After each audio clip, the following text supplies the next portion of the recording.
9th class के लिए DOE का mid term examination 2025-26 subject mathematics का पेपर सोल्व करेंगे। पहले MCQ करेंगे। पहला स्टेटमेंट ये है, यहाँ हमने a का मान ज्ञात करना है, तो x की जगह हम घटा 2 रखेंगे। ये हमने इस इक्वेशन में मान रख देंगे, इसको हल करेंगे, ये आ जाएगा a बराबर 3। तो C भाग इसका आंसर आ जाएगा। किसी बिंदु के निर्देशांक है, वह बिंदु कहाँ स्थित है। देखिए ये माइनस है तो माइनस y में जाता है, तो B भाग आंसर होगा। दो संपूरक कोणों का योग अनुपात 2:7 है। कोण ज्ञात कीजिए। तो संपूरक कोणों का योग होता है 180 डिग्री।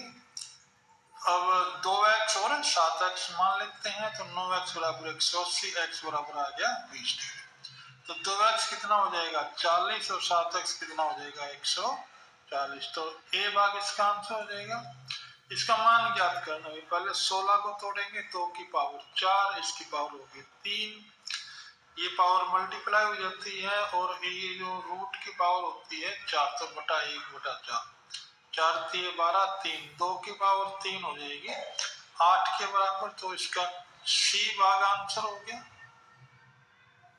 एक सतत बारंबारता वितरण में एक वर्ग अंतराल की निम्न सीमा ये दे रखी है, ऊपरी सीमा ये है, तो इसका वर्ग अंतराल ज्ञात कीजिए का वर्ग चिन्ह।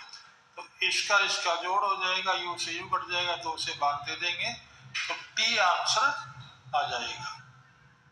ये हम इस प्रकार इसको सॉल्व कर लेंगे। एक संख्या अपरिमेय होती है यदि उसका दशमलव निरूपण B भाग अशांत और अनावर्ती। एक रैखिक समीकरण ये दिया हुआ है, इसके हलों की संख्या ज्ञात करनी है। एक हल, 2 हल, कोई नहीं।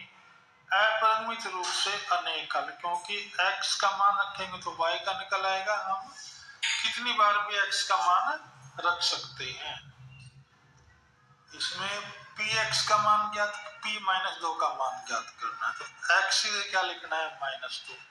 ये हम इस प्रकार रखेंगे, ये हल करेंगे तो क्या आ जाएगा 0। तो a भाग इसका आंसर हो जाएगा। ये दे रखा है हमने, इसका प्रमेयकरण करना, यानी 1/2 वर्गमूल 3 का, तो गुणा हो जाएंगे, घटा की जगह जमा हो जाती है, यहाँ भी जमा हो जाएगी। एक की इसकी गुणा यही संख्या आ जाएगी।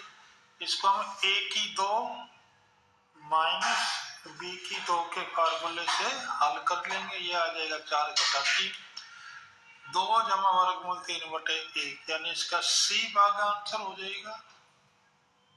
चिन्हों का कौन सा समूह दूसरे चतुर्थांश में स्थित किसी बिंदु को निर्देशांक को दर्शाता है।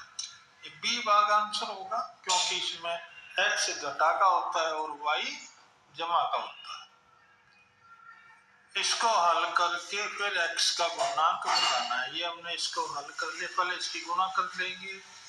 ये 3x से 3x कट गया, ये 2x का गुणांक है 2, तो इसका D भाग आंसर हो जाएगा।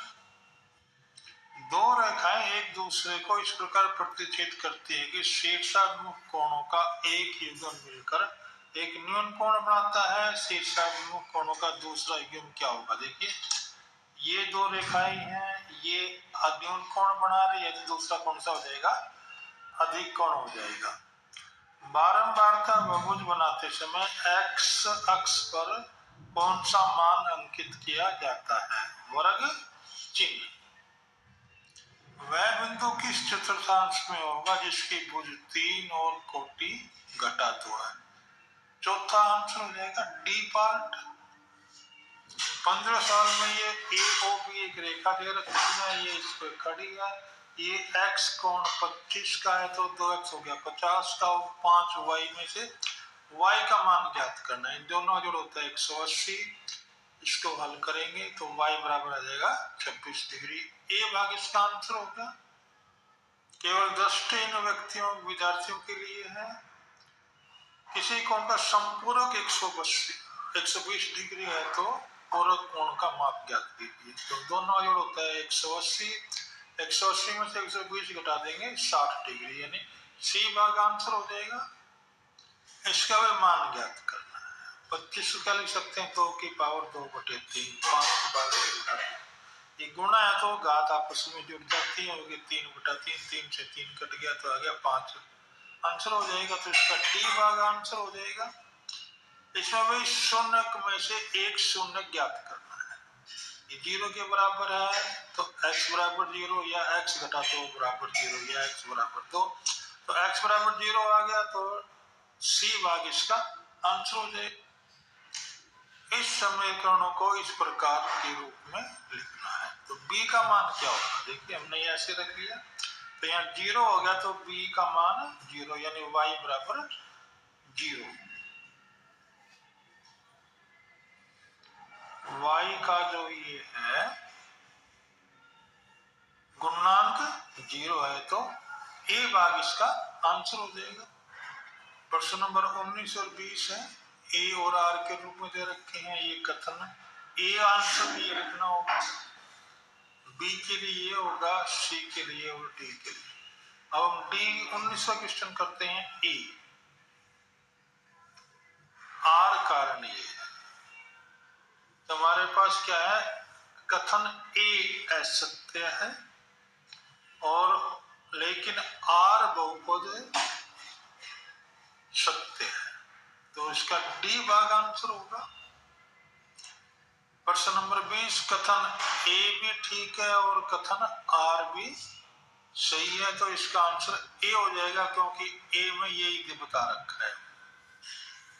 इस प्रकार एमसीक्यू क्वेश्चन पूरे हुए।